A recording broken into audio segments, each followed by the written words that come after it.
we were told by many high-ranking U.S. diplomats that they had been told by the highest levels in Egyptian government that we would never receive our registration. And so that's not changed at the moment. We're still waiting to see what changes might come.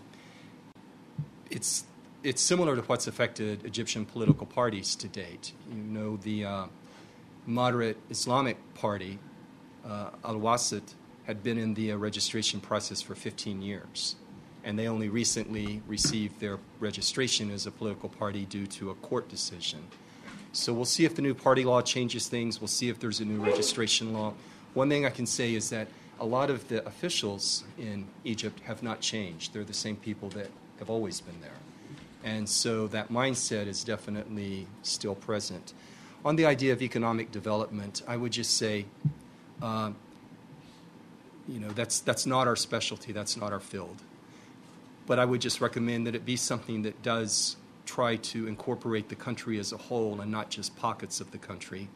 And it also is something that people are brought into so that there is a trust and transparency and accountability for that money this time, as opposed to what I think most Egyptians expect, and that money just disappearing into the pockets of corrupt people.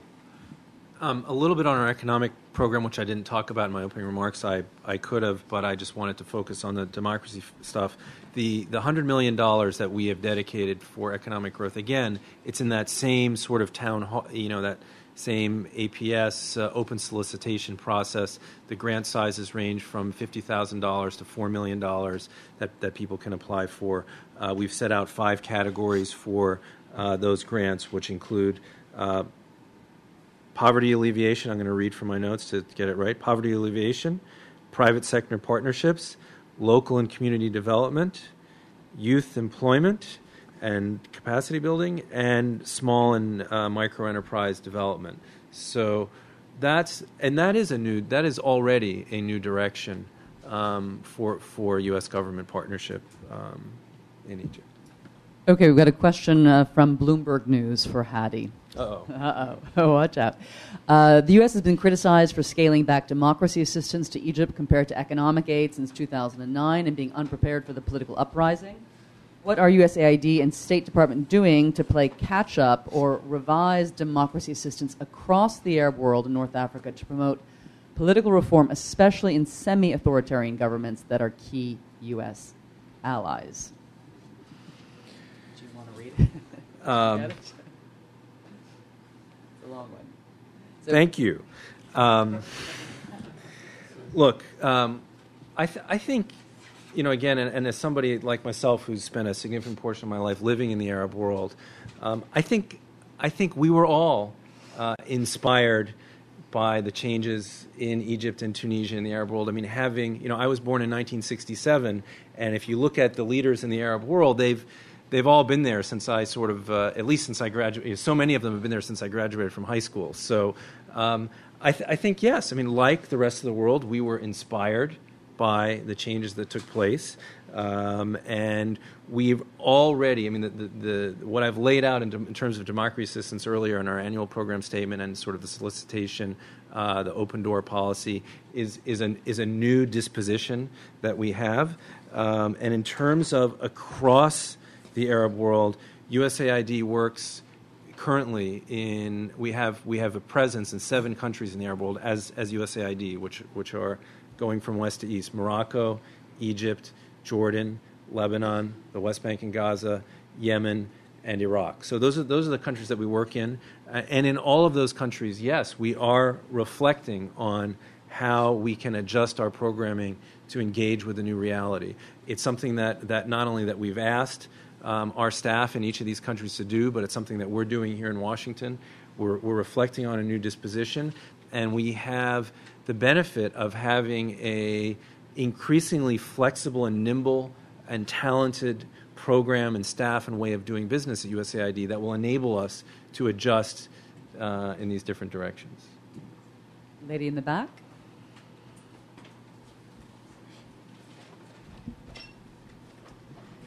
Betsy Popkin with the Public International Law and Policy Group. This question is for both panelists, but I'm particularly interested in hearing the U.S. government's perspective. The first is, what particular substantive areas is there a role for U.S. and international organizations to play during the transition, aside from advocacy?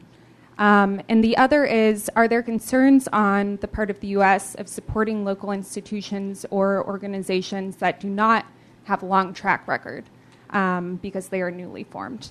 Can you repeat the second question? Support Yes. for... Are there concerns on the part of the U.S. of supporting local institutions that are newly formed and therefore don't have a long track record? Excellent questions, and those are questions that we reflect on and ask ourselves moving forward. As USAID increasingly, I'll take the second question first, is looking to engage with civil society, one of the things that we're doing, we realize that we have to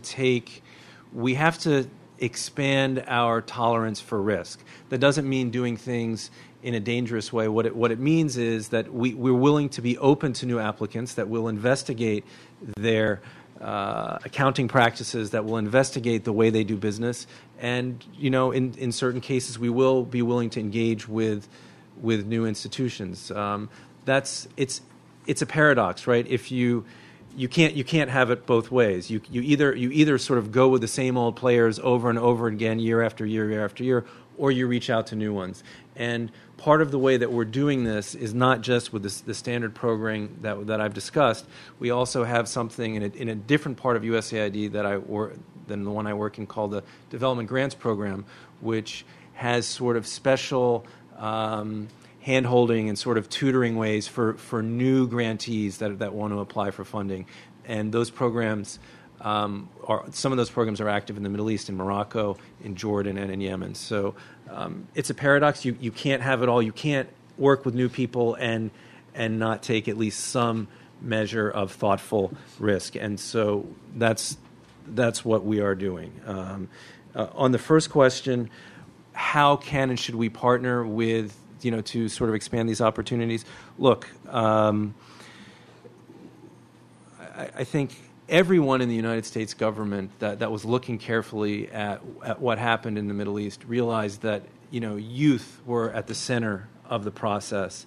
Youth were driving the process, and if you look at data across the Middle East, you have.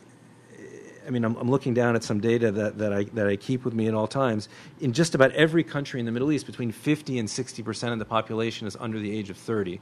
So at 43, I'm an old man, basically, in these countries. So one of the things that we can do is really continue to push for the voice of youth, the voice of new civil society organizations, the voice of women in the process. But we continue to empower them to be in the process. But again, our touchstone, our fundamental value in all of this is that these processes underway in the Arab world are indigenous processes. They were not instigated from abroad. They are led by the citizens of the countries, and it's not our role to change that. It's our role to cheer on, to support, and to help them. But our touchstone value in all of this is that these are citizen-led domestic processes that have really been inspirational and restored a lot of dignity to societies there.